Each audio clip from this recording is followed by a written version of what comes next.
It's about 2 a.m., and I just wanted to bring you up to speed on everything that's happened tonight because you're probably seeing a lot of headlines right now. Earlier tonight, there was an emergency Zoom call with several hundred members of Congress. It was convened by the Treasury Department, and we were given about 15 minutes notice. It was literally on regular Zoom. I was sent a link, I clicked the link, and most of Congress was there. That's not normal, but neither is the situation. The purpose of the meeting was to announce extraordinary steps that will now be taken to secure our financial system. You're going to hear from the president today, along with leaders of both parties, but here's what's happening. 3 days ago, we had the second largest bank failure in American history. It happened because there was a bank in California called Silicon Valley Bank. It lost a lot of money, causing a lot of its customers to get scared and try to withdraw their money, and it caused a run on the bank. So the federal government, through the FDIC, stepped in and closed the bank. Here's the problem. Typically, your deposits in a bank are only protected up to $250,000. But the vast majority of customers at this bank had deposits more than that because this bank specialized in startups and small businesses. And the uncertainty about what would happen to customers with more than $250,000 in deposits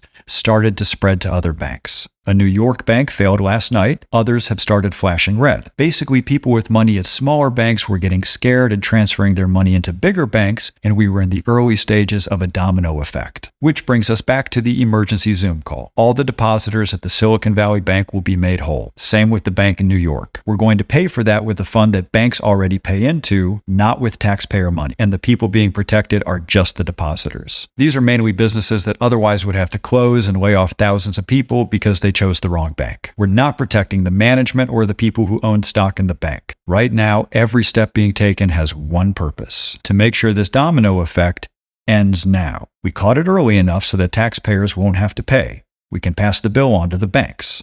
As long as this panic stops here. There's going to be a huge political debate now about bank regulation and how much risk we're willing to let them take going forward. Good. Clearly, we have to make some changes. But today is about not sinking the boat that we are all in. You can be angry at all of this, so long as you know that your deposits at your bank are protected because the full weight of the federal government has decided they will be. You need to hear that, you need to know that it's true, and you need to share that message so that we can make sure this becomes a political debate and not a financial crisis.